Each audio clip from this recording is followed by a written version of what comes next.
اعوذ باللہ من الشیطان الرجیم بسم اللہ الرحمن الرحیم۔ پچھلے رکوع میں بھی اللہ تعالیٰ نے بنی اسرائیل کو مخاطب کر کے ان کے بعض جرائم گنوائے تھے۔ اس رکوع میں بھی اللہ تعالیٰ نے اپنی نعمتیں بھی شمار کروائی ہیں اور ان کی نافرمانیاں اور ان کی ناشکری اور عہد شکنیاں ان کا حوالہ بھی دیا ہے۔ مطلوب یہ ہے کہ ہم نے ان پہ انعام کیا لیکن اس قوم نے ہماری نعمتوں کا شکر ادا نہیں کیا۔ اور ایک بات ذہن میں رکھنی چاہیے کہ جہاں کہیں بھی اللہ تعالیٰ نے بنی اسرائیل کے حوالے سے باتیں ارشاد فرمائی ہیں کہ ہم نے بنی اسرائیل کو یہ کہا، ہم نے بنی اسرائیل کو یہ حکم دیا، اس کا مطلب یہ نہیں ہے کہ وہ حکم صرف بنی اسرائیل کے لیے ہے، بلکہ قرآن مجید میں جو احکام آ گئے، جو باتیں بنی اسرائیل کے حوالے سے آ گئیں، وہ مسلمانوں کے لیے بھی ویسے ہی احکام ہیں جیسے بنی اسرائیل کے لیے تھے۔ اس کا مطلب یہ ہے کہ خطاب تو براہ راست بنی اسرائیل کو ہے کہ اے بنی اسرائیل تم میری یہ نعمتیں یاد کرو، لیکن اس کے مخاطب مسلمان بھی ہیں کہ تمہارے اوپر بھی میں نے اپنی نعمتیں کی ہیں، تم ان کی طرح ناشکری ادا نہ کرنا، یا تم وہ روش اختیار نہ کرنا، یا تمہارے اندر وہ باطل عقائد نہیں آنے چاہیے جو باطل عقائد بنی اسرائیل میں آ گئے تھے۔ اللہ فرماتے ہیں یا بنی اسرائیل، اے بنی اسرائیل، اذکروا یاد کرو نعمتی میری نعمت، اللہ تی وہ جو انعمت میں نے انعام کی، علیکم تمہارے اوپر۔ یہ اپنی نعمتیں یاد دلانے کا مقصد کیا ہے؟ نعمتیں یاد دلانے کا مقصد یہ ہے کہ انسان کے اندر اللہ کا شکر ادا کرنے کی تحریک پیدا ہو، جذبہ پیدا ہو کہ واقعی، اور اگر انسان کبھی بھی اللہ کی نعمتوں کا نام نہ لے، کبھی اللہ کی نعمتوں کو یاد نہ کرے، تو انسان کے دل میں شکر ادا کرنے کا جذبہ پیدا نہیں ہوتا۔ اس لیے اللہ تعالیٰ نے جو نعمتیں ہمیں دی ہیں ان کا بھی اپنے گھر میں بیٹھ کے اپنے بال بچوں میں ذکر کرتے رہنا چاہیے۔ واذکروا نعمتی، یہ صرف بنی اسرائیل کو نہیں اللہ نے حکم دیا، بلکہ ہمارے لیے بھی حکم یہ ہے کہ جو میں نے احسان تم پہ کیے ہیں، جو میری نعمتیں ہیں تمہارے پاس، جو میں نے تم پہ اپنا فضل و کرم کیا ہے، واذکروا، اس کا ذکر کرتے رہا کرو۔ فاما بنعمت ربک فحدث، اللہ تعالیٰ نے تو نبی صلی اللہ علیہ وسلم کو یہ بات ارشاد فرمائی، ہم نے تمہیں یتیم پیدا ہوئے تھے، ہم نے تمہیں جگہ دی، ہم تمہیں راستہ دکھایا، ہم نے تمہیں نبوت دی، ہم نے تم پہ احسان کیے، اور آخر میں یہ بات ارشاد فرمائی فاما بنعمت ربک فحدث، اے محمد صلی اللہ علیہ وسلم اپنے رب کی نعمتوں کا ذکر کرتے رہا کرو۔ اس لیے ہر آدمی کو، ہر مومن آدمی کو یہ چاہیے کہ اپنے گھر میں بیٹھ کے، اپنے بال بچوں میں بیٹھ کے اللہ تعالیٰ کے احسانات، اللہ کی نعمتوں کا ذکر کرے اور ان کا شکر ادا کرنے کا جذبہ پیدا ہو اپنے اندر بھی اور اپنے بال بچوں کے اندر بھی۔ وَأَنِّي فَضَّلْتُكُمْ عَلَى الْعَالَمِينَ، وَأَنِّي اور بے شک میں نے، فَضَّلْتُكُمْ فضیلت دی تم کو، عَلَى الْعَالَمِينَ سارے جہان والوں پہ۔ مطلب یہ کہ اس وقت کے اعتبار سے، آج کے اعتبار سے نہیں ہے یہ بات، تمہارے اپنے زمانے کے اعتبار سے جتنے بھی دنیا کے لوگ تھے ان سب کے مقابلے میں میں نے تمہیں بزرگی دی، تمہیں عزت دی، تمہیں زیادہ احترام دیا، اور اس کا تقاضا یہ تھا کہ تم اللہ تعالیٰ کا شکر ادا کرتے، اللہ کے آگے جھکتے، اللہ کی اطاعت اور فرما برداری کرتے۔ آگے پھر اللہ تعالیٰ نے اپنی دوسری نعمتیں اور احسانات گنوانے سے پہلے ان کے ایک باطل عقیدے کی تردید فرمائی ہے، اور یہ باطل عقیدے کی تردید بڑی اہم ہے۔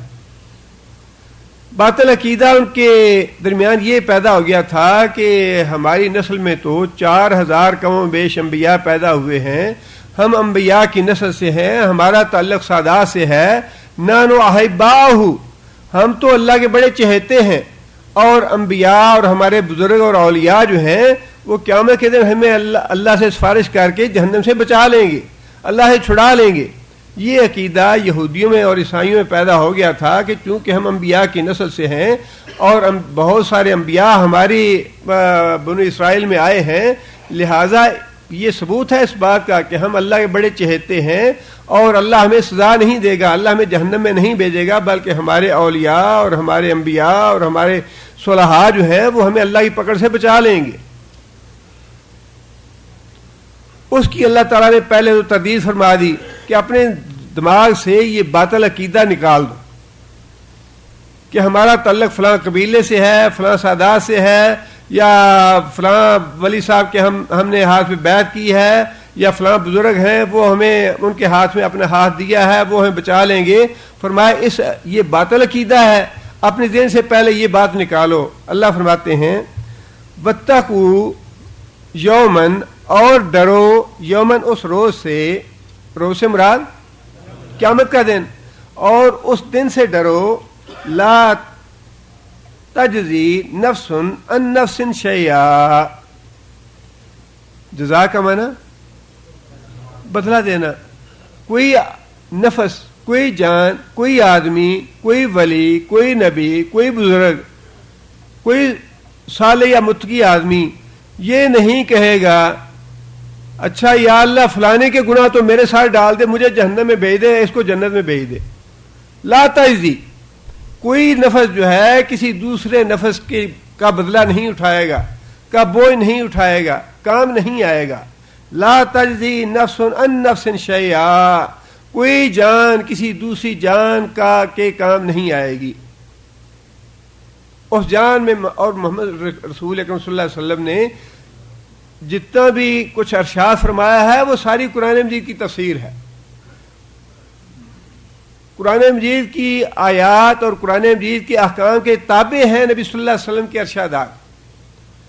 یہ جو بات ارشاد فرمائی کہ فاطمہ جو کچھ مجھ سے لینا چاہتی ہو دنیا کا مال اس دنیا میں مانگ لو, اپنی پھپھی کو, اپنے رشتہ داروں کو, اپنے کنبے کو, اپنے قبیلے کو, سب کو ایک ایک کر کے نام لے کے ان سے یہ بات کہی کہ جو مجھ سے لینا چاہتے ہو دنیا کا مال یہاں لے لو, قیامت کے دن اللہ کے مقابلے میں تمہارے کسی کام نہیں آؤں گا.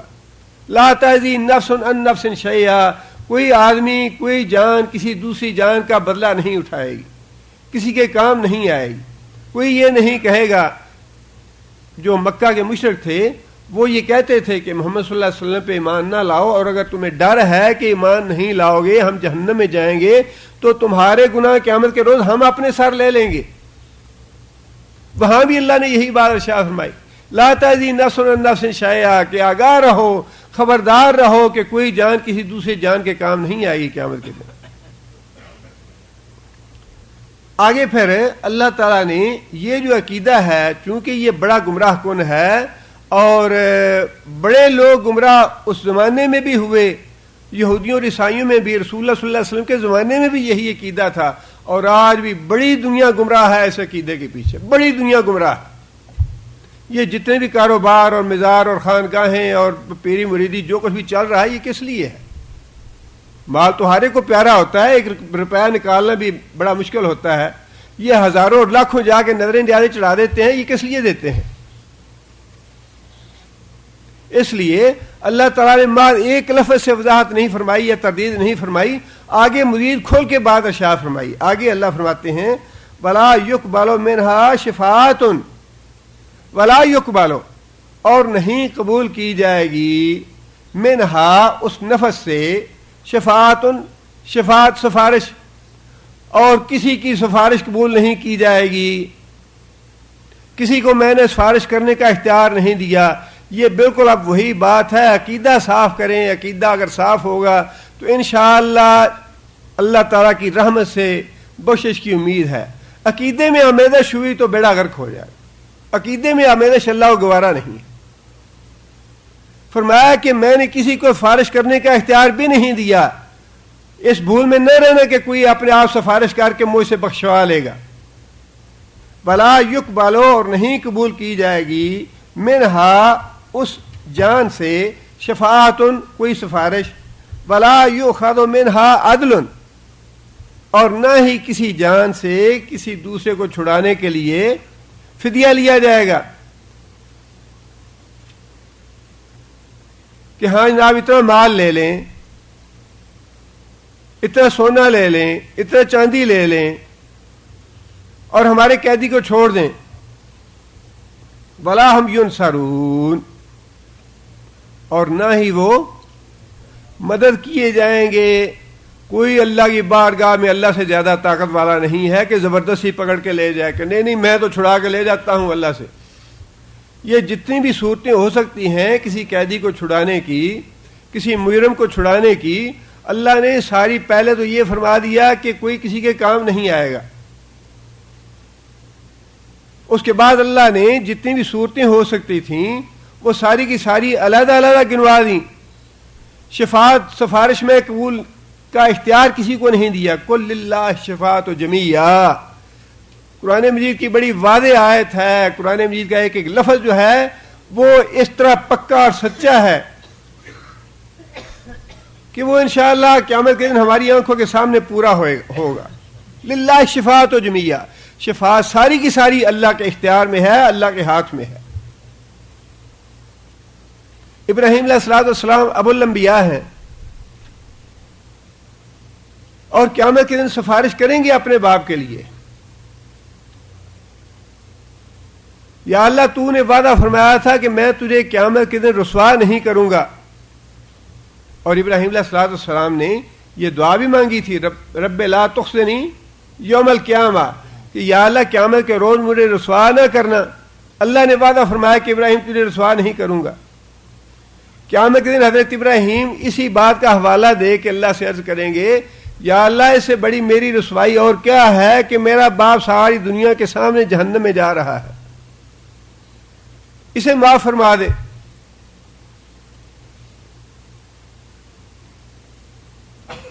اللہ فرمائیں گے کہ ابراہیم میں نے مشرک کے لیے جہنم حرام کی ہے، جنت جو ہے وہ حرام کر دی ہے مشرک کے لیے، اور فرمایا کہ میں تجھے اس ذلت اور رسوائی سے بچا لیتا ہوں. میرا قانون نہیں بدلے گا، جائے گا یہ جہنم میں ہی، لیکن جو تجھے ذلت اور رسوائی اپنی محسوس ہو رہی ہے وہ میرا وعدہ ہے تیرے ساتھ، میں تجھے ذلیل اور رسوا نہیں ہونے دوں گا. نبی صلی اللہ علیہ وسلم نے فرمایا کہ اللہ تعالیٰ ابراہیم علیہ السلام سے کہیں گے کہ اپنے پاؤں کی طرف نظر کرو. حضرت ابراہیم علیہ السلام اپنے پاؤں کی طرف نظر کریں گے اور اتنے ہی دیر میں اللہ تعالیٰ باپ کو بجو کی شکل بنا دیں گے. باپ نہیں رہے گا.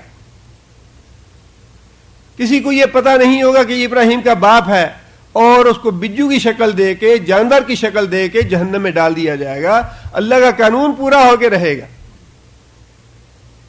سفارش جو ہے وہ اللہ کے قانون کے تابع ہے. سفارش جو ہے وہ اپنی مرضی سے کوئی نہیں کر سکتا. اب اللہ تعالیٰ معاف کرے، یہودی مخاطب ہے یہاں پہ، اور نبی صلی اللہ علیہ وسلم کے زمانے میں بھی یہی عقیدہ تھا. سورہ زمر میں اللہ تعالیٰ نے فرمایا کہ یہ لوگ نظریں نیازیں چڑھاتے اسی لیے ہیں کہ بزرگوں کا اعتماد حاصل کریں، بزرگوں کے قریب ہو جائیں، تاکہ بزرگ جو ہیں وہ اللہ کے ہاں ان کی سفارش کر سکیں. عقیدہ یہی تھا نبی صلی اللہ علیہ وسلم کے زمانے میں بھی. اور آج بھی قصے کہانیاں قصص الاولیاء کے نام سے بے شمار کتابیں ہیں. اور عبد القادر جیلانی رحمۃ اللہ علیہ کا بڑا مشہور قصہ ہے کہ جب فوت ہوئے قبر میں گئے اور منکر نکیر آئے تو ان کا ہاتھ پکڑ لیا. ان سے پہلے تو یہ کہا کہ تمہیں اسلامی آداب کا پتہ نہیں کیا کہ السلام علیکم کہتے ہیں. پہلے آتے ہی تو انہوں نے مجھے سوال شروع کر دیا کہ من رب ہوگا. تمہیں اتنی تمیز نہیں ہے کہ پہلے آگے سلام کرنا چاہیے. اور پھر فرشتوں کے سوال کا جواب دینے کے بجائے خود سوال کر دیا کہ تم نے اللہ سے یہ کیوں پوچھا تھا کہ یا اللہ تو ایسی مخلوق پیدا کرنا چاہتا ہے جو خون ریزی کرے دنیا میں، تم نے اللہ پہ اعتراض کیوں کیا تھا؟ تو منکر نکیر کہنے لگے کہ حضرت ہم تو اکیلے نہیں تھے اس گستاخی میں، اس بے ادبی میں، اس میں تو سارے فرشتے تھے، تو ہم فرشتوں سے پوچھ کے یا اللہ سے پوچھ کے اس کا جواب دے سکتے ہیں، ویسے تو جواب نہیں دے سکتے. تو پیر صاحب نے ایک فرشتے کا تو ہاتھ پکڑے رکھا اور دوسرے فرشتے کو کہا اچھا جاؤ تم جا کے پوچھ کے آؤ یہ گستاخی کیوں کی تھی تم نے. فرشتہ پوچھ کے آیا اللہ تعالیٰ سے اور آ کے معذرت کی کہ حضور ہم سے یہ گستاخی ہو گئی تھی اور ہمیں یہ معاف کریں. تو پیر صاحب نے کہا کہ ایک شرط پہ میں معافی دیتا ہوں، وہ شرط یہ ہے کہ جو آدمی میرا مرید ہے، جس نے میرے نام کی نظر نیاز دی ہے، جس نے میری 11ویں دی ہے، اس سے آئندہ تم سوال جواب نہیں کرو گے قبر میں. اور پھر اس کے بعد ساتھ یہ بھی لکھا ہے، اس کے بعد پھر ذات صمدی سے بھی سفارش ہوئی پیر صاحب کو. ذات صمدی کون ہے؟ اللہ تعالیٰ نے بھی سفارش کی کہ پیر صاحب ان فرشتوں کو چھوڑ دو، ان کو معاف کر دو. یہ ہے عقیدہ جس کی اللہ تعالیٰ نے، یہ یہودیوں کا عقیدہ تھا، اور انہیں اللہ نے فرمایا کہ ڈر جاؤ ایسے عقیدے سے، کسی کی سفارش کام نہیں آئے گی اس روز. اور اس میں بھی اللہ تعالیٰ نے انبیاء کی مثالیں دے کے عقیدہ تو بڑا واضح کیا ہے، لیکن وہی مصیبت ہے، جہالت ہی جہالت ہے ہر طرف. اور قرآن جو ہے وہ تو ساری عمر 60 70 سال 100 سال ہو جاتے ہیں، کوئی کھول کے دیکھنا گوارا نہیں کرتا، کسی کو احساس نہیں ہے قرآن پڑھنے والی چیز ہے. اللہ تعالیٰ نے فرمایا کہ یہ تو حضرت ابراہیم علیہ السلام کی مثال تھی کہ حضرت ابراہیم علیہ السلام کی سفارش نہیں قبول کی اللہ نے اپنے باپ کے بارے میں. اور قرآن مجید میں ہی اللہ تعالیٰ نے باقی انبیاء کی مثالیں بھی دے دیں اور فرمایا کہ ضرب اللہ مثلا للذین کفروا امرأۃ نوح وامرأۃ لوط. نوح کی بیوی، لوط کی بیوی اللہ تعالیٰ تمہارے سامنے مثال کے طور پہ بیان کر رہے ہیں. کانتا تحت عبدین من عبادنا صالحین، وہ دونوں عورتیں ہمارے 2 نیک بندوں کے نکاح میں تھیں. فخانتاہما، اور ان دونوں نے خیانت کی ایمان کے معاملے میں، ایمان نہیں لائی ان پہ، اور خیانت یہ تھی کہ دوسرے کافروں کو جا کے باتیں بتاتی انبیاء کے بارے میں یا اپنے گھر کی باتیں. فلم یغنیا عنہما من اللہ شیئا، دونوں پیغمبر اپنی دونوں بیویوں کے کچھ بھی کام نہ آ سکے. نہ نوح علیہ السلام اپنی بیوی کے کام آئے، نہ لوط علیہ السلام اپنی بیوی کے کام آئے. وقیل ادخلوا النار مع الداخلین، اور دونوں کو کہہ دیا گیا، نوح علیہ السلام کی بیوی کو بھی اور لوط علیہ السلام کی بیوی کو بھی، کہ جہنم میں داخل ہونے والے کافروں کے ساتھ تم بھی جہنم میں جاؤ. نوح علیہ السلام اور لوط علیہ السلام کی سعادت میں کوئی شک ہے؟ آج 1400 سال کے بعد اپنے نام کے ساتھ سادات اور سید لگائے کہتے ہیں جی یہ تو سادات خاندان ہے، سات سلام ہے. انہیں کچھ نہیں کہنا چاہیے. یہ اللہ کے بڑے پیارے ہیں، اللہ کے بڑے محبوب ہیں، یہ اللہ کے چہیتے ہیں. بالکل وہی یہودیوں والا عقیدہ. شفاعت جو ہے یہ ثابت ہے رسول اکرم صلی اللہ علیہ وسلم کی، لیکن اس شفاعت کے بارے میں یہ بات واضح رہنی چاہیے کہ خود رسول اکرم صلی اللہ علیہ وسلم جنہیں شفاعت کا اذن ملنا ہے، جنہیں شفاعت کی اجازت ملنی ہے، انہوں نے بڑی وضاحت کے ساتھ یہ بات ارشاد فرمائی ہے کہ وہ شفاعت کیسے ملے گی مجھے. فرمایا کہ میں سجدے میں گروں گا اور مجھے پتہ نہیں میں کتنی دیر تک سجدے میں پڑا رہوں، 1 سال پڑا رہوں، 2 سال پڑا رہوں، 10 سال پڑا رہوں، اللہ جانتا ہے کتنی دیر اللہ کو سجدہ کروں گا میں. اور فرمایا کہ مجھے تسبیحات اللہ تعالیٰ اس وقت سکھائیں گے. جو آج ہم تسبیحات پڑھتے ہیں یہ ناکافی ہیں اللہ کو راضی کرنے کے لیے، اللہ بڑے غصے میں ہوں گے اس وقت. فرمایا کہ وہ تسبیحات بھی اللہ ہی مجھے سکھائیں گے اس وقت. اور پھر جب اذن ملے گا تو اللہ تعالیٰ فرمائیں گے کہ محمد صلی اللہ علیہ وسلم اپنا سر اٹھاؤ سجدے سے اور بات کرو، کیا بات کرنا چاہتے ہیں. اللہ کو تو پتہ ہے کیا بات کرنا چاہتے ہیں. یوم یقوم الروح والملائکۃ صفا لا یتکلمون الا من اذن له الرحمن وقال صوابا. الا من اذن له الرحمن، رحمان کی اجازت کے بغیر نہ جبرائیل کو پر مارنے کی اجازت ہوگی، نہ باقی کسی فرشتے کو دم مارنے کی اجازت ہوگی. جس کو اذن ملے گا، جس کو اجازت ملے گی، سب سے پہلے رسول اکرم صلی اللہ علیہ وسلم کو ہی اجازت ملے گی. اور جب شفاعت کی اجازت ملے گی تو خود نبی صلی اللہ علیہ وسلم نے فرمایا کہ شفاعت جو ہے یا جو اجازت ملے گی مجھے لا محدود نہیں ہوگی.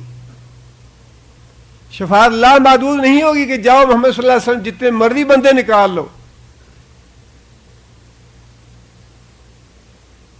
فرمایا کہ میرے لیے ایک حد مقرر کر دی جائے گی کہ اچھا ہے محمد صلی اللہ علیہ وسلم 10,000 یا 50,000 یا 2 لاکھ یا 5 لاکھ بس اتنے بندے نکالنا، ایسے زیادہ نہیں نکالنا. میرے لیے فرمایا کہ میرے لیے حد مقرر کر دی جائے گی، اور اللہ ہی جانتا ہے کہ ممکن ہے وہ حد 10 آدمیوں کی ہو کہ 10 آدمی نکال سکتے ہو، اسے زیادہ نہیں نکال سکتے. یہ تو اللہ ہی جانتے ہیں کہ وہ حد کتنی ہے.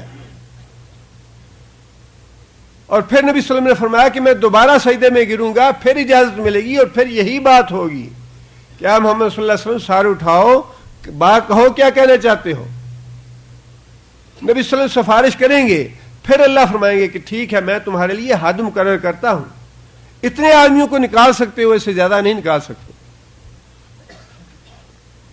اور پھر سفارش بھی نبی صلی اللہ علیہ وسلم کی لامحدود نہیں ہوگی، 3 یا 4 بار کا سجدہ ہوگا.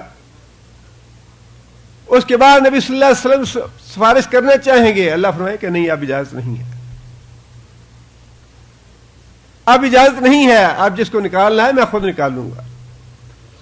تمہیں جتنی اجازت دینی تھی وہ اجازت مل گئی، تمہاری سفارش سے جتنے آدمی نکالنے تھے یا نکلنے تھے وہ نکل گئے.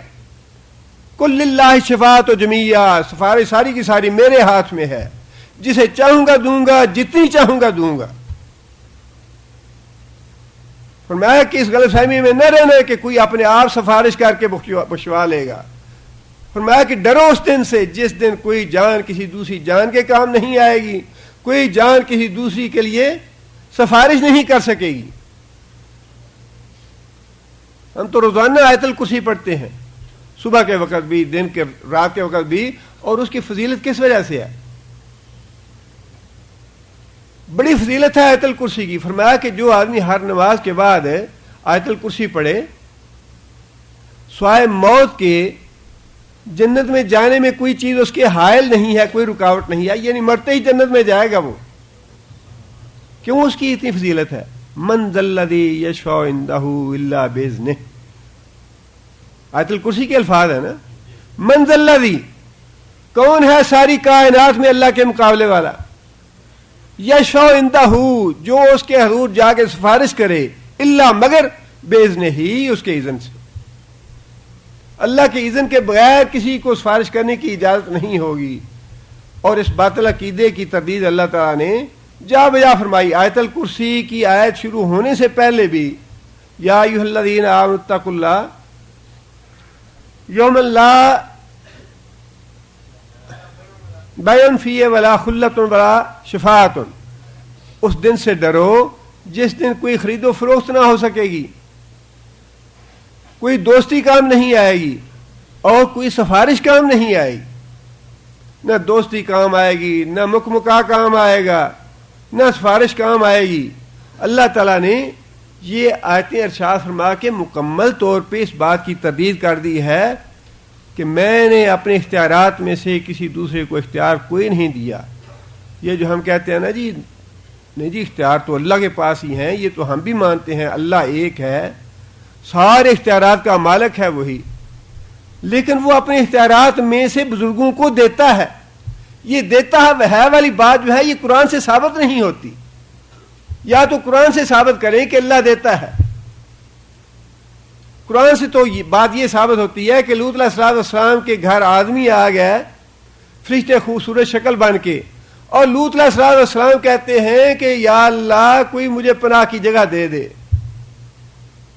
الیس منکم رجل رشید، قوم کے سامنے منتیں سماجتیں کر رہے ہیں کہ اللہ کا ڈر کرو، اللہ سے ڈرو، اللہ کا خوف کرو، یہ میرے مہمان ہیں، میری بےزتی نہ کرو، ان مہمانوں کی بےزتی نہ کرو.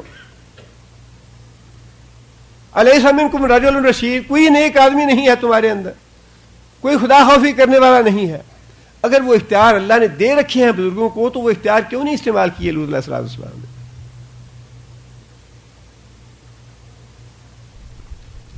نوح علیہ السلام نے سامنے بیٹا کھڑا ہے، کہا کہ آؤ ہمارے ساتھ کشتی پہ سوار ہو جاؤ. کہتا ہے نہیں نہیں نہیں، میں تو اس پہاڑ پہ چلا جاؤں گا، بچا لے گا مجھے. نوح علیہ السلام کو پتا ہے کہ میرا بیٹا ڈوبنے والا ہے، لیکن اللہ نے اختیار نہیں دیا کہ میں اس کی خواہش کے مطابق ہدایت دے دوں اسے. نوح علیہ السلام کہتے رہے کہ بیٹا آ جاؤ ہمارے ساتھ شامل ہو جاؤ، بیٹا ارک معنا ولا تکن من الکافرین، کافروں کے ساتھ شامل نہ ہو، میرے ساتھ کشتی پہ آ جاؤ۔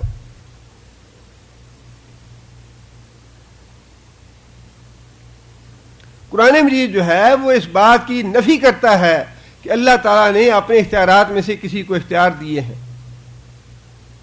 دیکھیں نا، بات تو بڑی معمولی سی ہے کہ دنیا میں یہ جو حکومتیں ہیں معمولی بات ہے، یہ ایسے ڈرامے بازی ہے، یہ تو چند دنوں کی، ہر ایک کو پتا ہے کہ چند دنوں کی چاندنی ہے، یہ 2 سال 4 سال کی کھیل ہے، لیکن ان 2-4 سالوں میں بھی اتنے آمر، ہر آدمی آمر بن کے رہنا چاہتا ہے، ڈکٹیٹر بن کے رہنا چاہتا ہے کہ میرے اختیارات میں سے کوئی معمولی سا اختیار بھی کسی دوسرے کے پاس نہ چلا جائے۔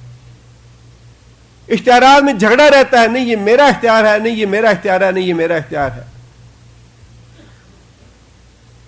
اور اللہ تو مالک الملک ہیں، اللہ نے ساری کائنات بنائی ہے، زمین بنائی ہے، آسمان بنائے ہیں، سمندر اور دریا پیدا کیے ہیں۔ اللہ ساری کائنات کا مالک اور خالق ہو کے اختیار دے کیوں کسی کو؟ میں 4 سطریں کتاب کی لکھ لیتا ہوں اور ان سطروں پہ میں لکھتا ہوں کہ یہ میرے ہی سطریں ہیں، کوئی دوسرا اس پہ اپنا نام نہ لکھے، میری کیا حیثیت ہے؟ ایک شاعر 2 شعر لکھ لیتا ہے تو وہ بھی کہتا ہے اگر کوئی دوسرا نام لکھ لے اس پہ، وہ بھی جھگڑتا ہے، عدالت میں مقدمہ کر دیتا ہے کہ یہ شعر تو میرے ہیں، تم نے نام کیوں لکھا ہے اپنا؟ سوال یہ ہے کہ اللہ کیوں اختیار دے علی حجویری کو؟ ہاں جی دیے ہیں، کیوں دیے ہیں؟ میں تو نہیں دینا چاہتا، جو میرے اختیارات ہیں میں تو اپنی اولاد کو بھی نہیں دینا چاہتا جو میری وارث بننے والی ہے، اور اللہ کا تو کوئی وارث بھی نہیں ہے۔ اللہ اپنے اختیار کیوں دے عبد القادر جیلانی کو؟ سوال تو یہ ہے کہ سوچے انسان، نہیں دیتا ہے، کیوں دیتا ہے؟ کیا وہ کمزور ہے؟ کیا اس کو کسی وارث کی ضرورت ہے؟ یا اس سے زور آور ہیں یہ زیادہ کہ چھین لیے اللہ سے اختیار؟ اللہ سے کوئی بھی صورت نہیں ہے۔ قرآن مجید سے یہ بات یہی ثابت ہوتی ہے، اور یہ بات پکی ہے، یہ بات بالکل فیصل ہے احادیث سے بھی اور قرآن مجید سے بھی کہ اللہ تعالیٰ نے کسی کو اپنے اختیارات نہیں دیے۔ یہ دھوکہ ہے، فریب ہے اور بالکل جھوٹ ہے کہ ہاں یہ اللہ بزرگوں کو دیتا ہے، بزرگوں کے پاس اختیار ہوتے ہیں وہ اللہ کے ہی، لیکن اللہ دیتا ہے۔ اللہ کوئی نہیں دیتا، کسی کو نہیں دیتا۔ اور کیوں دے اللہ تعالیٰ؟ اور فرمایا کہ بلا یؤخذ منها عدل، اور نہ ہی کسی جان کے بدلے میں کوئی فدیہ لیا جائے گا۔ قرآن مجید میں بھی اللہ تعالیٰ نے یہ بات ارشاد فرمائی کہ قیامت کے دن اگر کوئی آدمی جہنم کے عذاب سے بچنے کے لیے زمین کے وزن کے برابر سونا دینا چاہے گا، صدقہ کرنا چاہے گا، تو وہ بھی قبول نہیں ہوگا، زمین کے برابر سونا۔ اور حدیث میں بھی رسول اللہ صلی اللہ علیہ وسلم نے یہ بات ارشاد فرمائی کہ قیامت کے دن ایک آدمی آئے گا اللہ کی بارگاہ میں حساب کتاب کے لیے، اللہ اس سے پوچھیں گے مشرک سے کہ آج اگر تمہیں زمین کے برابر سونا مل جائے تو کیا جہنم کے عذاب سے بچنے کے لیے صدقہ کر دو گے؟ مشرک کہے گا ہاں یا اللہ کر دوں گا۔ اللہ فرمائیں گے کہ وہ وقت تو گزر چکا، دنیا میں نے تم سے اس سونے کے صدقے سے بڑا ہی ہلکا سوال کیا تھا، بڑی ہی ہلکی بات یا ہلکا مطالبہ کیا تھا، اور وہ مطالبہ یہ تھا لا الہ الا اللہ، میرے ساتھ کسی کو شریک نہ کرنا۔ میں نے اپنی صفات میں، اپنے اختیارات میں، اپنی عبادات میں، اپنی ذات میں کسی کو شریک نہیں کیا۔ اور ویسے تھوڑا سا انسان غور کرے اللہ تعالیٰ کی ذات کے بارے میں، اللہ تعالیٰ کی ذات تو نہ معلوم کب سے ہے، اور ہمیشہ ابد کے لیے، ابد کا لفظ ہم استعمال کرتے ہیں، وہ ابد کب تک ہے وہ بھی اللہ بہتر جانتے ہیں۔ اور پھر ہر زمانے میں اللہ تعالیٰ کروڑوں نہیں اربوں انسانوں کی دیکھ بھال کر رہے ہیں، ہر انسان کی خواہشات کو جانتے ہیں، ہر انسان کے مطالبات، اس کے سوالات، اس کے نظر نیاز، اس کی پیدائش سے لے کر موت تک جتنے بھی معاملات ہیں سب کی اللہ نگرانی فرما رہے ہیں۔ اور اسی طرح باقی جتنی بھی مخلوق ہے پانی کی مخلوق ہے، ہوا کی مخلوق ہے، خشکی کی مخلوق ہے، جنگل کی مخلوق ہے، جتنی بھی مخلوق ہے سب کی اللہ تعالیٰ نگرانی فرما رہے ہیں، سب کی اللہ ضرورتیں پوری فرما رہے ہیں۔ ان میں سے جو اللہ کی مخلوق ہی ہیں، خواہ وہ عبد القادر جیلانی ہوں یا علی حجویری ہوں، غریب نواز ہوں، چشتی ہوں، جو بھی ہوں، ان میں سے کون ایسا ہے جس میں اس طرح کی کوئی صفت پائی جاتی؟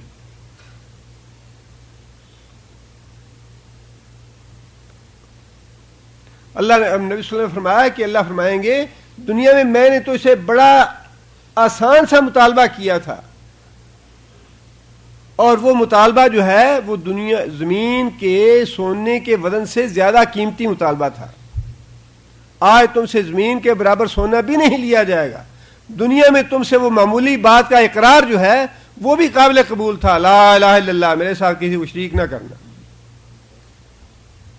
اور پھر آگے یہ فرمایا وَلَا هُمْ يُنصَرُونَ، اور نہ ہی وہ کہیں سے مدد کیے جائیں گے۔ مدد کی ایک صورت یہ بھی ہے نا، فلاں مطلوب ہے اور وہ ملک تو ہمیں نہیں دیتا، لیکن ہم خود وہاں جا کے اس کو اغوا کر کے لے آتے ہیں، ہماری اتنی طاقت ہے کہ بندوں کو پکڑ کے غائب کر دیتے ہیں۔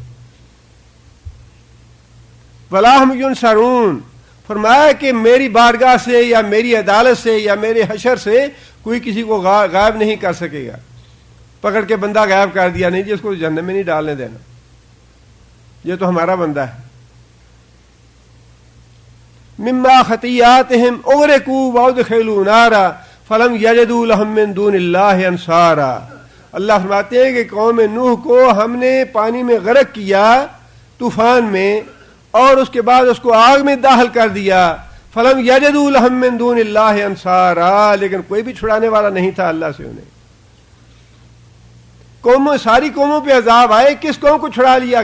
کسی کے شریک نے، حبل نے چھڑا لیا، لات نے چھڑا لیا، عزا نے چھڑا لیا، یعوس نے چھڑا لیا، یعوق نے چھڑا لیا، نصر نے چھڑا لیا۔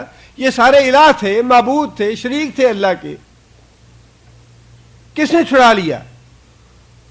جس طرح ان معبودوں نے اپنی قوموں کو نہیں چھڑایا، یہ یقین رکھیں، اللہ کی قسم کھائے کہتا ہوں، عبد القادر جیلانی کسی ایک آدمی کو نہیں چھڑا سکیں گے اللہ سے، علی حجویری ایک آدمی کو، اپنی اولاد کو نہیں چھڑا سکیں گے، اپنی بیوی کو نہیں چھڑا سکیں گے۔ اگر اللہ نے پکڑ لیا تو اللہ نہ کرے۔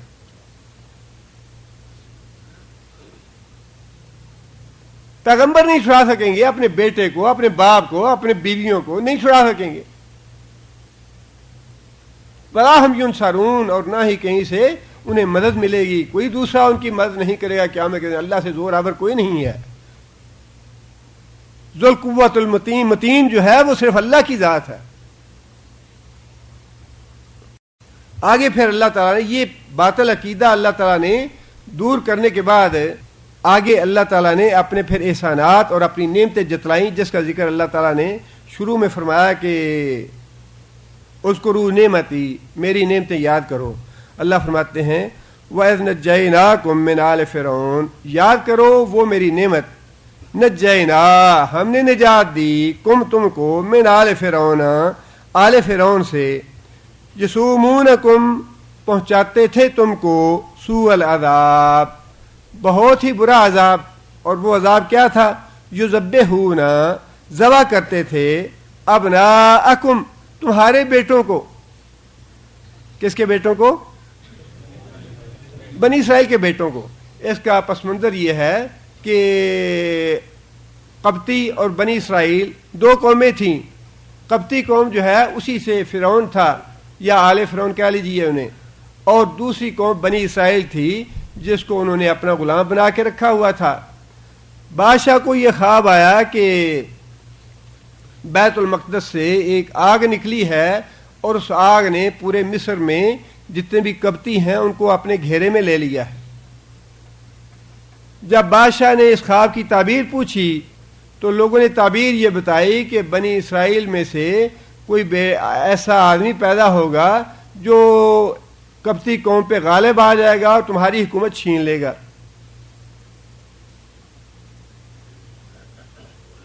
چنانچہ حکومت کے جانے کے ڈر سے فرعون نے یہ قانون بنایا کہ جتنے بھی بنی اسرائیل کے ہاں پیدا ہونے والے بچے ہیں ان کو ذبح کر دیا جائے اور ان کی بیٹیوں کو زندہ رہنے دیا جائے تاکہ ان سے خدامہ کے کام وغیرہ لیے جا سکیں, انہیں اپنی لونڈیاں بنایا جا سکے.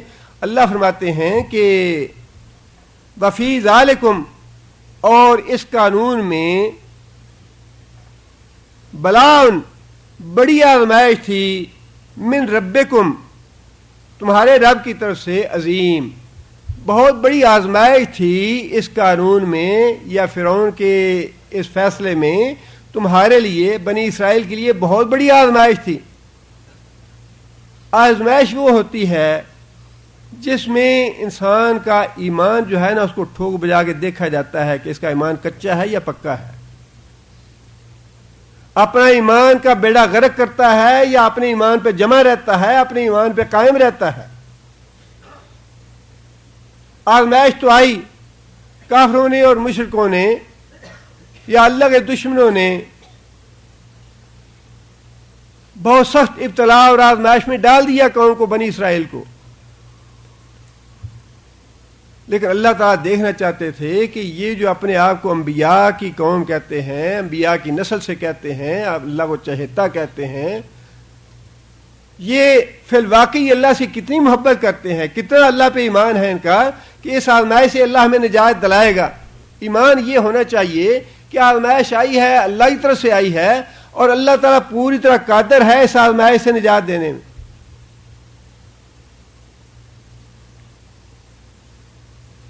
آزمائشوں سے اللہ تعالیٰ محفوظ رکھے. لیکن انسان کا ایمان تو بڑا کمزور ہے. یہ جتنے بھی شرک کے مظاہر ہم دیکھتے ہیں یہ ایمان کے کچا ہونے کی علامتیں ہیں. بیماری آئی, سال گزر گیا, 2 سال 3 سال گزر گیا, صحت نہیں ہو رہی, ڈاکٹروں کو طبیبوں کو دکھا لیا, آخری چارہ کار کیا ہوتا ہے؟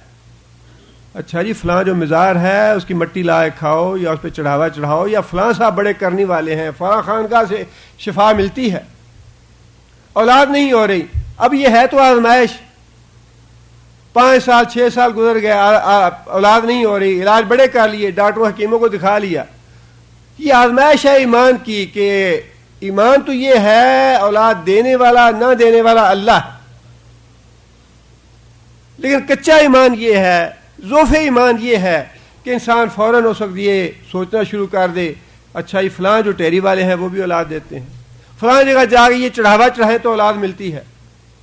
یہ ایمان جتنی بھی ابتلائیں ہیں, آزمائشیں ہیں, بیماریاں ہیں, تکلیفیں ہیں, انسان کے لیے ابتلا ہے, آزمائش ہے ایمان کی کہ انسان اپنے ایمان میں پکا ہے یا کچا ہے.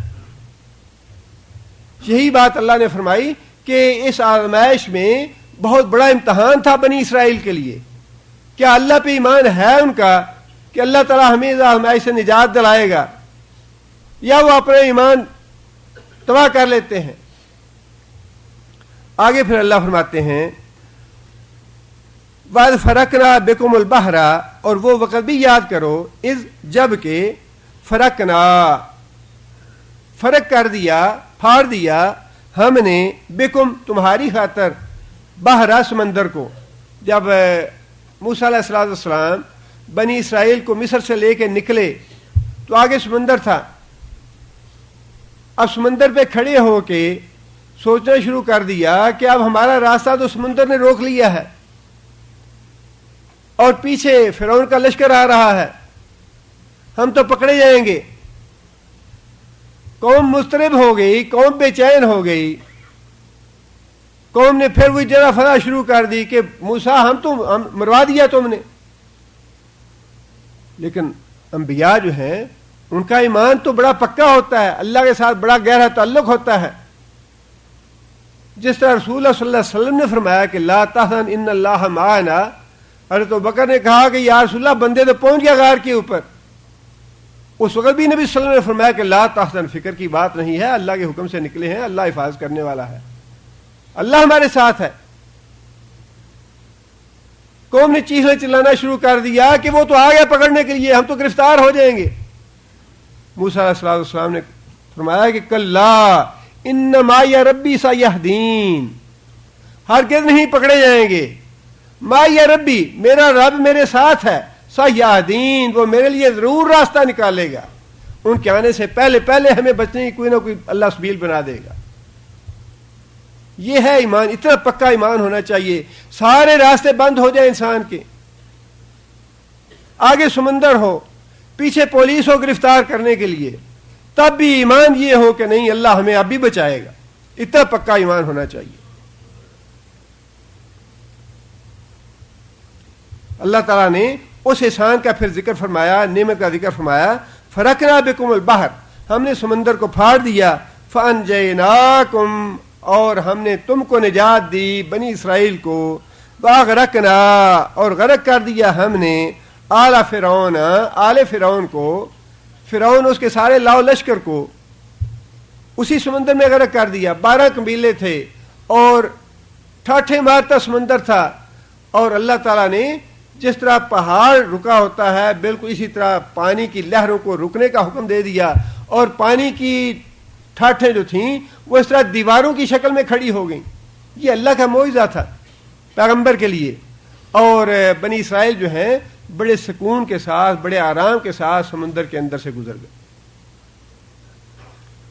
اور بعض تفسیروں میں لکھا ہے کہ جب فرعون پہنچا وہاں پہ تو اس کے دل میں یہ جتنے بدبخت مشرک ہوتے ہیں یا کافر ہوتے ہیں, ان کے دلوں میں یہ بات ضرور ہوتی ہے کہ ہم اللہ کے نافرمان ہیں اور یہ لوگ جو ہیں ان کا تعلق اللہ کے ساتھ ہے. اپنے مجرم ہونے کا احساس ضرور ہوتا ہے. فرعون نے تعمل کیا داخل ہونے سے, کہنے لگا دیکھو یہ ہمارے لیے بھی بن گیا راستہ. لوگوں نے کہا کہ اچھا داخل ہو, لیکن داخل ہونے سے تعمل کرتا رہا, رکتا رہا. اسے پتا تھا کہ یہ ہے تو موسیٰ کے لیے, اس کی قوم کے لیے, اور میں داخل ہوں گا تو پتہ نہیں کیا بنتا ہے. ڈر رہا تھا سمندر سے.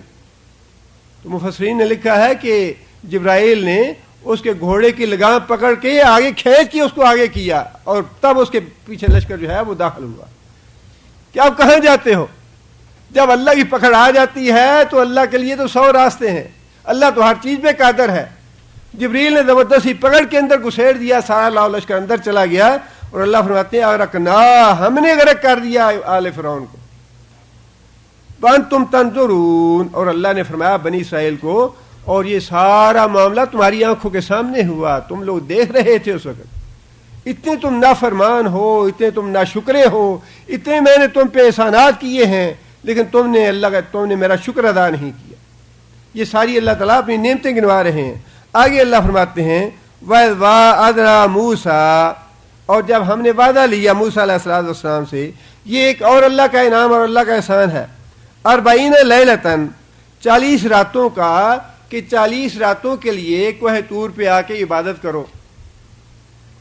دوسری جگہ پہ اللہ فرماتے ہیں کہ ہم نے 30 راتوں کے لیے موسیٰ سے کہا تھا کہ 30 راتوں کے لیے آ کے عبادت کرو, لیکن بعد میں اللہ تعالیٰ نے 10 راتوں کا اضافہ فرما دیا, اور 40 رات تک موسیٰ علیہ السلام وہاں جا کے عبادت کرتے رہے. اور مقصد یہ تھا کہ وہاں پہ اللہ تعالیٰ ان کو شریعت دیتے.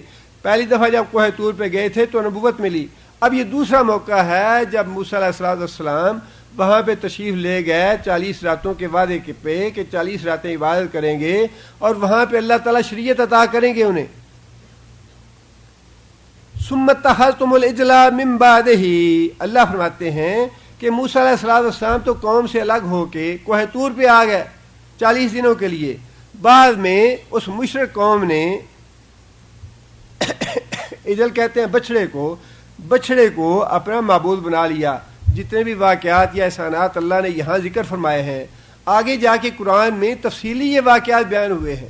یہاں اللہ تعالیٰ اختصار کے ساتھ احسانات گنوا رہے ہیں کہ میرے احسانات یہ تھے, ان سارے احسانات پہ تم نے میری ناشکری.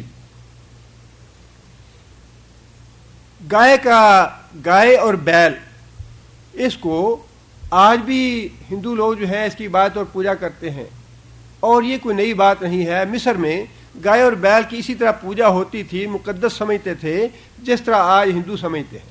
اسی لیے سامری نے بچڑا بنایا, زیور وغیرہ اکٹھے کیے, اس کو گرم کیا, اس کو بچے کی شکل دی, اور پھر جبرائیل علیہ السلام کے گھوڑے کی جو پاؤں کے نیچے مٹی آئی تھی وہ مٹی لے کے اس پہ ڈالی.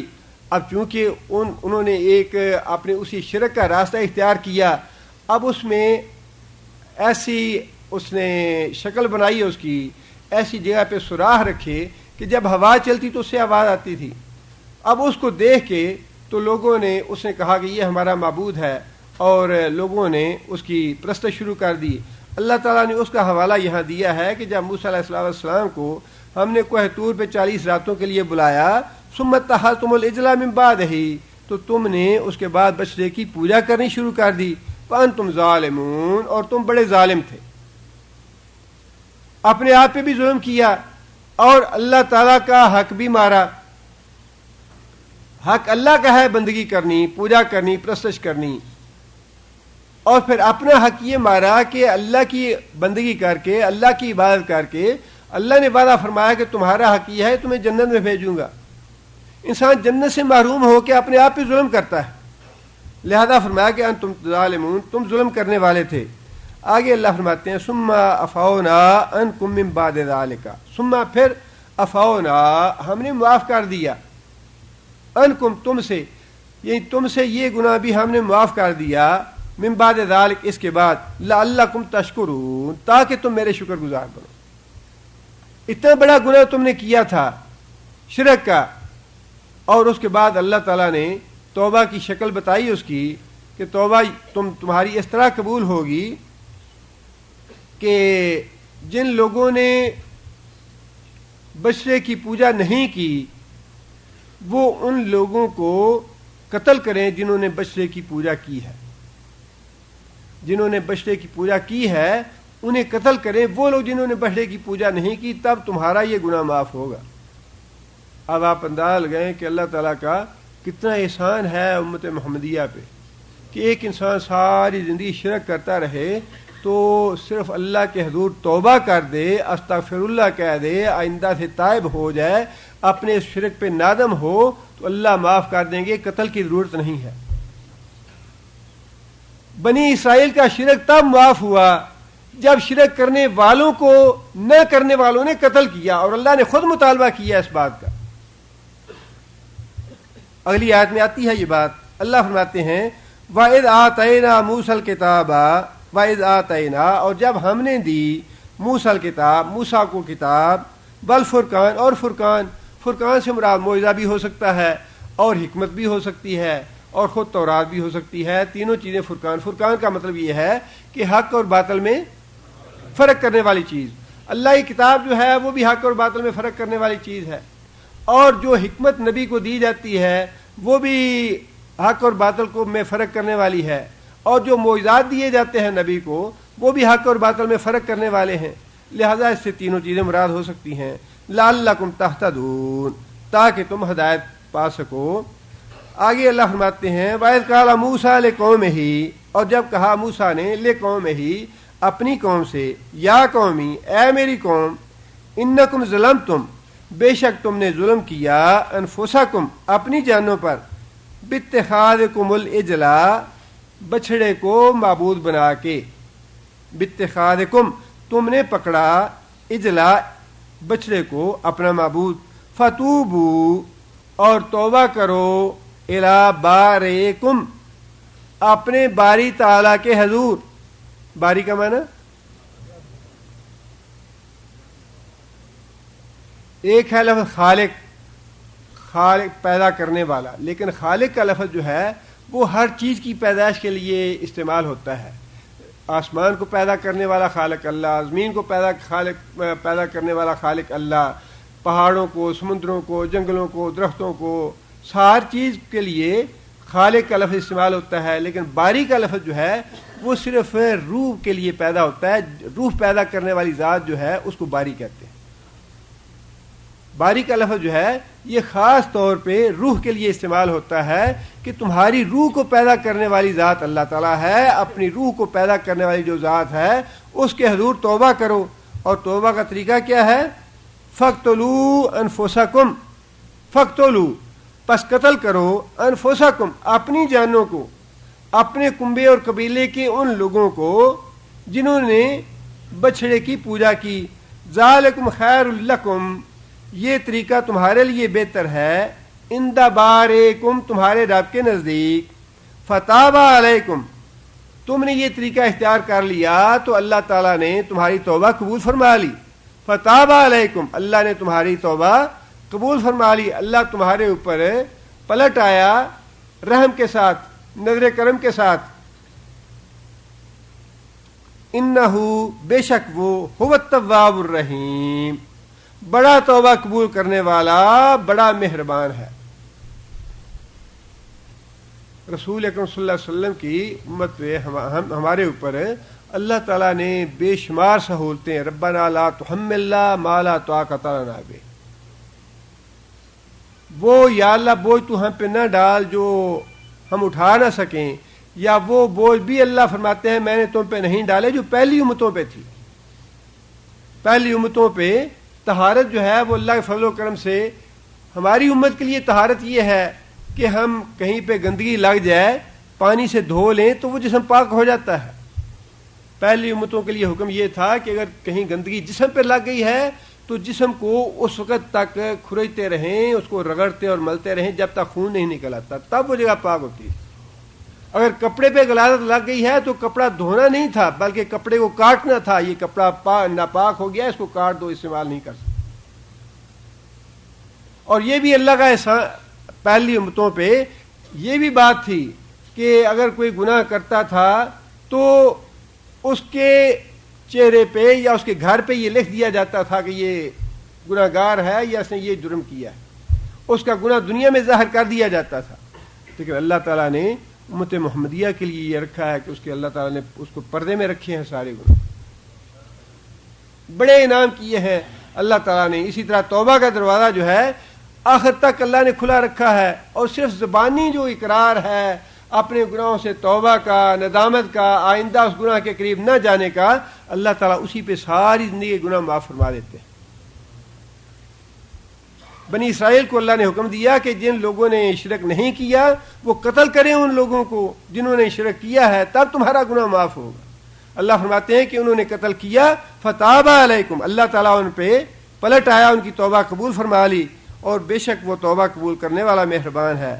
آگے پھر ایک اور احسان اللہ نے جتلایا فرمایا کہ وَإِذْ قُلْتُمْ, اور جب تم نے کہا یا موسیٰ, اے موسیٰ, لَن نُؤْمِنَ لَكَ, ہم ہرگز ایمان نہیں لائیں گے تیرے اوپر, حتیٰ کہ نَرَى اللَّهَ جَهْرَةً, نرا کا معنی, را کا معنی دیکھنا, نرا ہم دیکھ لیں اللہ کو, جہرتاً اعلانیہ طور پہ. جاہری نماز کون سی ہوتی ہے؟ جو انسان سن لے, پتہ لگ جائے کہ ہاں جماعت ہو رہی ہے. جہرتاً اعلانیہ ہم اللہ کو جب تک دیکھ نہ لیں جب تک ہم ایمان نہیں لائیں گے. یہ بھی اللہ تعالیٰ نے احسان جتلایا ان پہ کہ تم نے اللہ کو دیکھنے کا مطالبہ کیا موسیٰ علیہ السلام سے,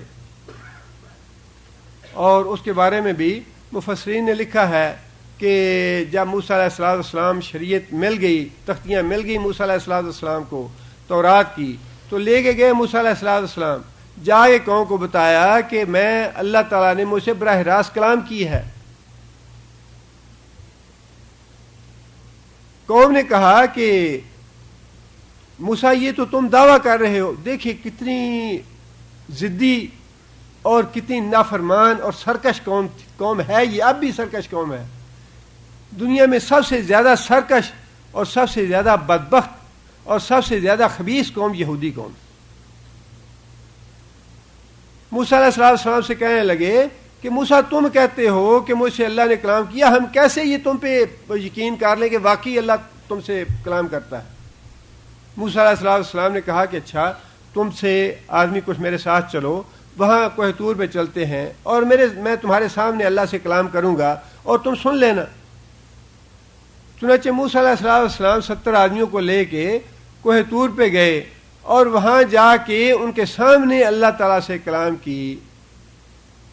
اللہ تعالیٰ کے سامنے اللہ تعالیٰ کے ساتھ ہم کلام ہونے کے بعد بھی یہودیوں نے یہ بات کہی کہ موسیٰ یہ ہمیں کیا پتا کہ واقعی اللہ بول رہا ہے, اور تم کس سے کلام کر رہے ہو؟ ممکن ہے کوئی جن ہو, کوئی فرشتہ ہو, پتہ نہیں کون کلام کر رہا ہے, ہمیں کیا پتا, ہم تو جب تک اللہ تعالیٰ کو اپنی آنکھوں سے اپنے سامنے دیکھ نہ لیں جب تک ایمان نہیں لائیں گے. تجھ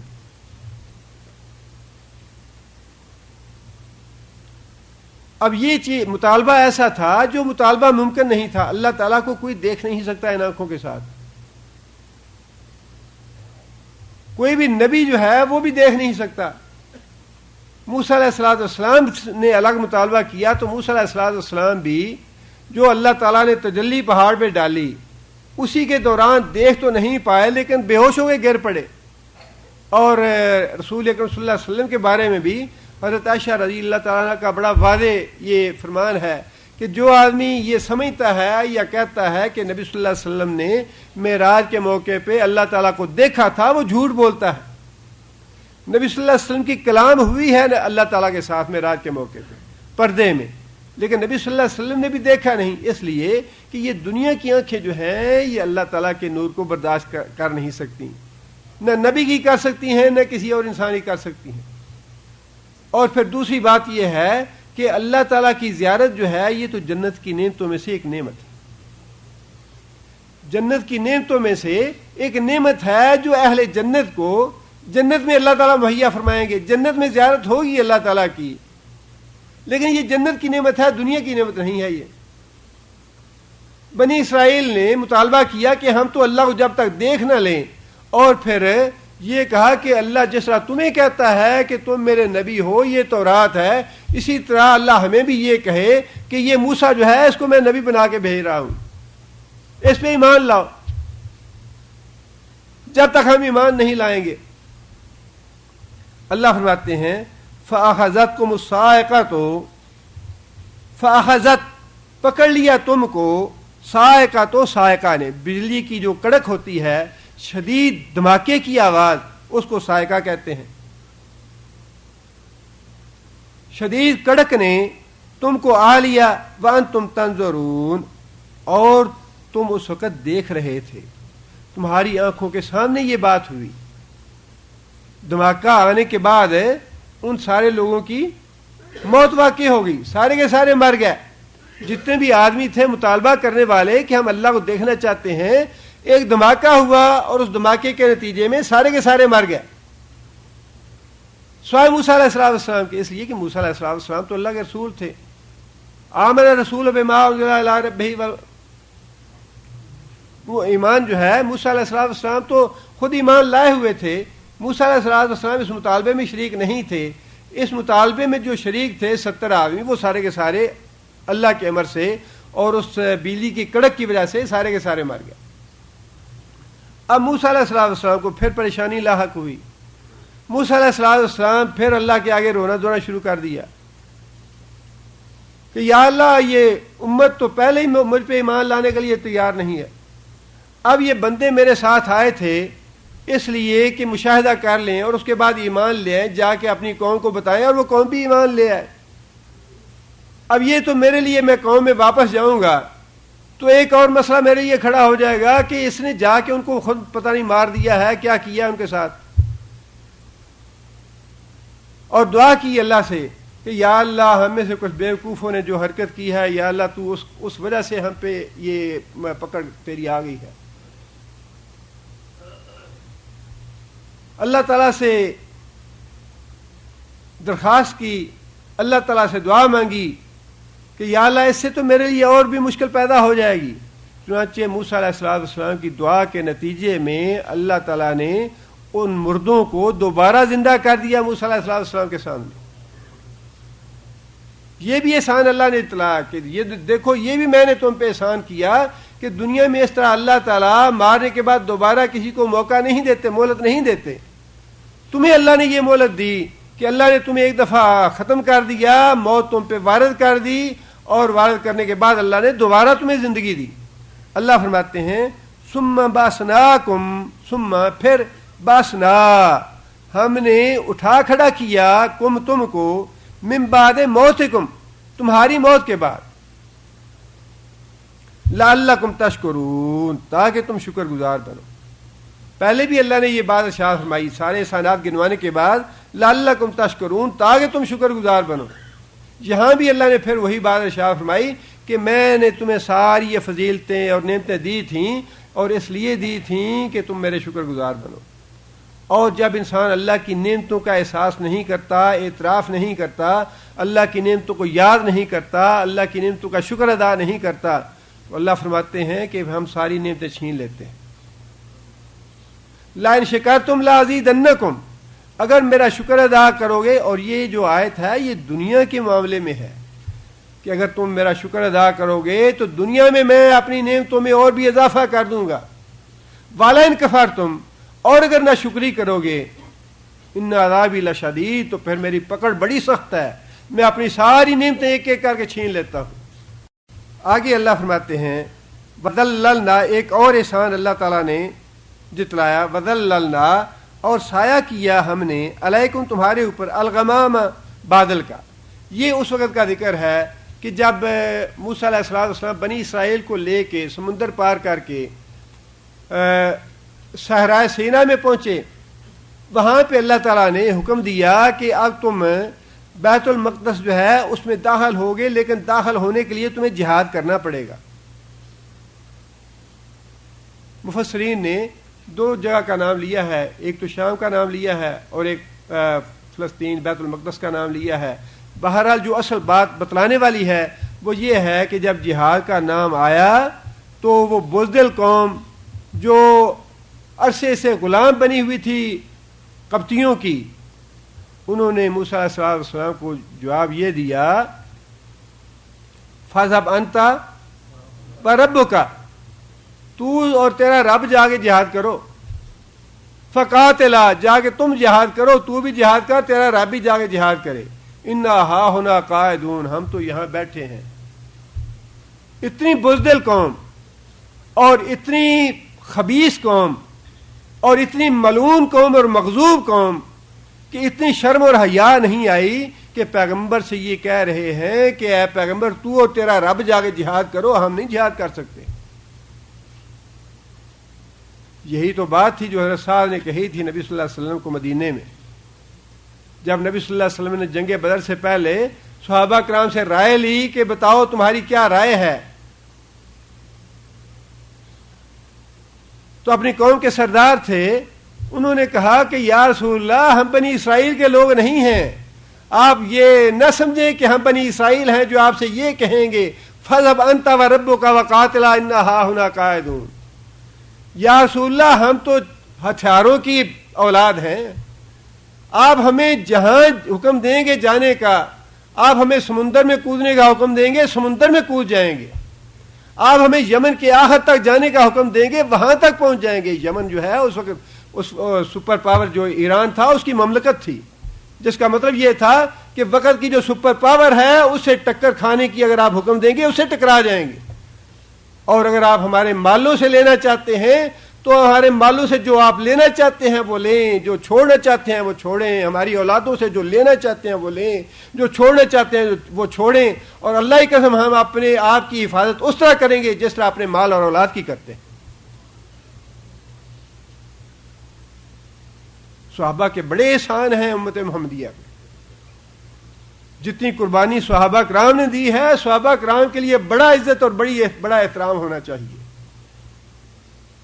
یہ جو سوال پوچھتے ہیں نا یہ امیر معاویہ کے بارے میں اور فلاں نے یہ کر دیا، فلاں نے یہ کر دیا، اپنی زبانوں کو سکوت دینا چاہیے، خاموشی اختیار کرنی چاہیے. جو بھی مشاجرات ہیں صحابہ کرام کے جیسے بھی معاملے تھے، لیکن وہ صحابہ کرام ہی ہیں جن کی وجہ سے آج 1400 سال کے بعد ہم مسلمان ہیں. یہ صحابہ کرام کی مہربانی ہے اور صحابہ کرام کی یہ اثار اور قربانیاں ہیں کہ آج ہم اللہ اور اللہ کے رسول کا کلمہ پڑھ رہے ہیں. بنی اسرائیل نے تو یہی کہہ دیا تھا کہ جاؤ تم لڑو جا کے یا تمہارا رب جا کے لڑے، ہم تو یہاں بیٹھے ہیں. اللہ نے فرمایا کہ اللہ تعالیٰ نے ان کو سزا یہ دی جہاد سے کترانے کی. صحرائے طی کہا جاتا ہے اسے، اور مفسرین نے لکھا ہے کہ صرف 8-10 کلومیٹر کا وہ صحرا ہے، بہت بڑا نہیں ہے، کوئی 100-200 کلومیٹر کا، صرف 8 یا 9 یا 10 کلومیٹر کا صحرا ہے. اور 40 سال تک اس صحرا میں بھٹکتے رہے. اللہ نے قرآن میں فرمایا ہے کہ ہم نے ان کو تیہ کا معنی کیا ہے؟ یتیہون، بھٹکنا. اس کا نام ہی صحرا تیہ ڈال دیا کہ ہم 40، تمہاری سزا یہ ہے کہ تم نے جہاد سے انکار کیا ہے، جہاد کے مقابلے میں بزدلی دکھائی ہے، لہذا تمہاری سزا یہ ہے کہ 40 سال تک تم اپنے گھروں میں نہیں جا سکتے، بیٹھے رہو یہیں اسی صحرا میں. 10 کلومیٹر کا رقبہ. صبح نکلتے تھے اپنے گھروں کا راستہ تلاش کرنے کے لیے اور شام کو چکر لگا کے ہر پھر کے وہیں آ جاتے جہاں سے چلے تھے. وَمَن يُضْلِلِ اللَّهُ فَلَا هَادِيَ لَهُ، جس کو اللہ پھنسا دے اس کو کوئی نکالنے والا نہیں ہے. سوچتا تو یہی ہے نا انسان، جی تھوڑی سی بات ہے، 8-9 کلومیٹر بات ہی کیا ہے. 40 سال کی سزا اللہ نے یہ دی کہ بھٹکتے رہو اسی صحرا میں.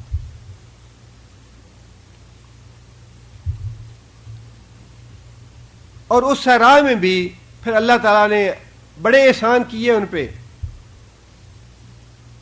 اللہ فرماتے ہیں کہ موسیٰ علیہ السلام سے دھوپ کی شکایت کی کہ اس دھوپ میں تو ہم سڑ مر جائیں گے، برداشت نہیں کر سکتے گرمی یہ.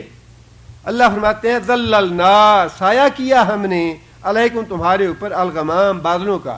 اور یہ بات ذہن میں رکھنی چاہیے کہ اس وقت جو بنی اسرائیل کے لوگ آئے تھے موسیٰ علیہ السلام کے ساتھ، ان کی تعداد ہزاروں میں نہیں لاکھوں میں تھی. لاکھوں کی تعداد، ایسے نہیں تھا کہ کوئی چند ہزار یا چند 100 آدمی تھے اور ان پہ بادل آ جاتا تھا، بلکہ 40 سال تک لاکھوں کی تعداد میں آدمی تھے جن کے اوپر مسلسل بادل جو ہے وہ سایہ کیے رہا 40 سال تک. وَأَنزَلْنَا عَلَيْكُمُ الْمَنَّ، اور نازل کیا ہم نے تمہارے اوپر من. مفسرین نے لکھا ہے کہ میٹھی چیز تھی جو رات کو جب سوتے تو صبح شبنم کے قطروں کی طرح وہ مختلف جگہ پہ اکٹھی ہو جاتی اور صبح یہ لوگ اٹھ کے استعمال کر لیتے اسے. بس سلوا، اور سلوا کے بارے میں کہا جاتا ہے کہ یہ چھوٹے سے جانور جس طرح بٹیر یا چڑیا ہوتی ہے اس طرح کے جانور تھے، اور ہزاروں کی تعداد میں آ کے ان کے پاس بیٹھ جاتے، اور جب یہ پکڑتے تو اڑتے نہیں تھے، ان کی پکڑ میں فوراً آ جاتے اور ان کو ذبح کر کے کھا لیتے. صبح اور شام 40 سال تک اللہ فرماتے ہیں کہ تمہاری لاکھوں کی تعداد تھی اور 40 سال تک ہم نے تمہیں من اور سلوا عطا کیا.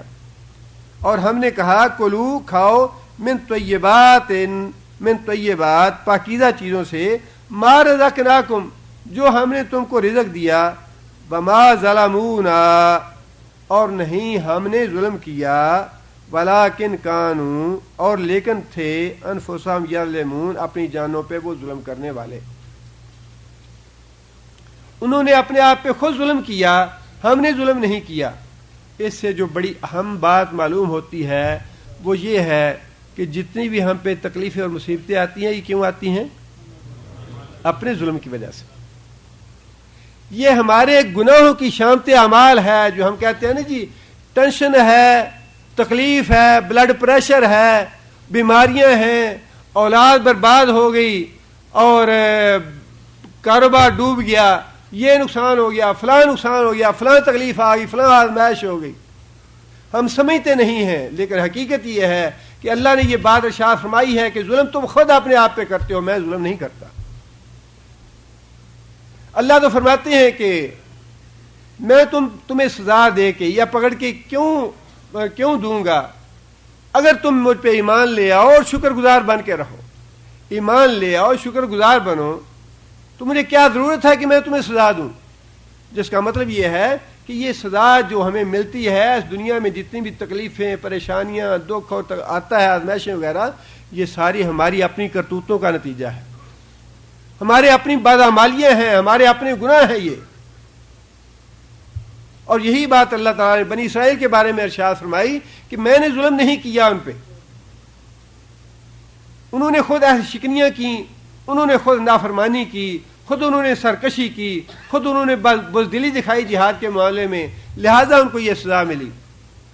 آگے اللہ فرماتے ہیں وَإِذْ قُلْنَا ادْخُلُوا هَٰذِهِ الْقَرْيَةَ، اور جب ہم نے کہا ان سے ادخلوا. 40 سال کے بعد مفسرین نے لکھا ہے ہارون علیہ السلام بھی فوت ہو گئے، موسیٰ علیہ السلام بھی فوت ہو گئے، اور اس کے بعد حضرت یوشع علیہ السلام کا زمانہ آ گیا، اور حضرت یوشع علیہ السلام کی سرکردگی میں جو پہلی نسل تھی بزدل، جہاد سے انکار کرنے والی، وہ ساری کی ساری مر کھپ گئی، نئی نسل پیدا ہوئی جن کے دلوں میں اللہ تعالیٰ نے جہاد کا جذبہ پیدا کر دیا، اور جو اللہ کی راہ میں لڑنے والے تھے وہ جب لوگ پیدا ہوئے تو اللہ تعالیٰ نے پھر ان کو حکم دیا کہ جاؤ اب جہاد کرو جا کے۔ یوشع علیہ السلام کی سرکردگی میں پھر انہوں نے جہاد کیا جا کے، اور پھر اللہ تعالیٰ نے ان کو یہ حکم دیا کہ جب تمہیں فتح حاصل ہو جائے تو فتح حاصل ہونے کے بعد شہر کے دروازے سے جب تم گزرو تو حطتن کہنا۔ حطتن کا مطلب یہ ہے کہ یا اللہ ہمارے گناہ معاف کر دے، جس طرح نبی صلی اللہ علیہ وسلم کو اللہ تعالیٰ نے حکم دیا تھا اذا جاء نصر اللہ والفتح ورأيت الناس يدخلون في دين الله افواجا فسبح بحمد ربك واستغفره انه كان توابا۔ یہ بالکل وہی حطتن جو ہے یہ استغفار کا کلمہ ہے کہ یا اللہ ہمارے گناہ معاف فرما دے، اپنا فضل کر، اپنی رحمت فرما ہم پہ۔ لیکن ان ظالموں نے یہ کیا کہ استہزاء کے طور پہ، ٹھٹھے کے طور پہ حطتن سے ملتا جلتا لفظ حنتتن نون کے ساتھ یہ کہنا شروع کر دیا، جس کا معنی تھا کہ ہمیں غلہ چاہیے، ہمیں گیہوں چاہیے، ہمیں روٹی چاہیے، ہمیں مال دولت چاہیے، حنتتن کہنا شروع کر دیا۔ اللہ تعالیٰ نے اس کا ذکر فرمایا یہاں پہ وَإِذْ قُلْنَا ادْخُلُوا، جب ہم نے کہا داخل ہو جاؤ هَٰذِهِ الْقَرْيَةَ اس بستی میں، فَكُلُوا مِنْهَا اور کھاؤ اس سے، حَيْثُ شِئْتُمْ جہاں سے چاہو، رغدن خوب پیٹ بھر کے، وَادْخُلُوا الْبَابَ اور جب داخل ہو باب میں، سجدن تو جھک کے جانا، اپنے سروں کو نیچا کر کے جانا کہ اللہ کے حضور عاجزی اور انکساری ظاہر ہو، پتہ چلے کہ تم اللہ کے شکر گزار بندے بن کے جا رہے ہو۔ اللہ کے آگے اپنی گردن نیچے اور جھکا کے جانا۔ اللہ فرماتے ہیں نغفر لکم خطایاکم، ہم تمہاری خطائیں، تمہارے گناہ معاف کر دیں گے، بس نزید المحسنین، اور جو احسان کرنے والے ہیں، نیکی کرنے والے ہیں، ان کے نعمتوں میں اور بھی اضافہ کریں گے۔ اللہ فرماتے ہیں فبدل الذین ظلموا، بدل دیا ان لوگوں نے جنہوں نے ظلم کیا، قولاً اس قول کو، یعنی حطتن والے قول کو، غیر الذی قیل لہم، ایک دوسرے قول کے ساتھ جو ان کو نہیں کہا گیا تھا، جو ان کو نہیں کہا گیا تھا اس کے ساتھ بدل دیا، یعنی حنتتن کہنا شروع کر دیا۔ اللہ فرماتے ہیں فانزلنا علی الذین ظلموا رجزا من السماء، انزلنا ہم نے نازل کیا، علی الذین ان لوگوں پر، ظلموا جنہوں نے ظلم کیا، رجزن عذاب، سزا، من السماء آسمانوں سے، بما کانوا یفسقون بسبب ان اعمال کے، بسبب اس چیز کے جو فسق وہ کرتے تھے، جو نافرمانیاں وہ کرتے تھے، جو سرکشی وہ کرتے تھے۔ اس آیت سے بھی یہی بات معلوم ہوتی ہے کہ اللہ تعالیٰ کی پکڑ، اللہ کا عذاب، آفات آسماوی یا آفات زمینی، یہ جتنی بھی چیزیں ہیں یہ تب آتی ہیں اللہ کی طرف سے جب ہمارے گناہ بہت زیادہ ہو جاتے ہیں، جب ہم نافرمان بن جاتے ہیں، اللہ کے سرکش بن جاتے ہیں، تب یہ چیزیں آتی ہیں۔ اور انفرادی طور پہ بھی جو بیماریاں، تکلیفیں، دکھ اور رنج ہمیں آتے ہیں، وہ ضرور کسی نہ کسی ہماری ہی کوتاہی، غلطی اور گناہ کا نتیجہ ہوتے ہیں۔ ورنہ اللہ تعالیٰ نے تو یہ بات ارشاد فرمائی ہے نا، اس سے پہلے ہم نے پڑھا وَمَن تَبِعَ هُدَايَ فَلَا خَوْفٌ عَلَيْهِمْ وَلَا هُمْ يَحْزَنُونَ، جو لوگ میری پیروی کرتے رہیں گے، میرے راستے پہ چلیں گے، میری اطاعت کرتے رہیں گے، لا خوف علیہم ولا هم يحزنون، ان کے لیے کسی قسم کا خوف اور غم نہیں۔ سبحان ربک رب العزت عما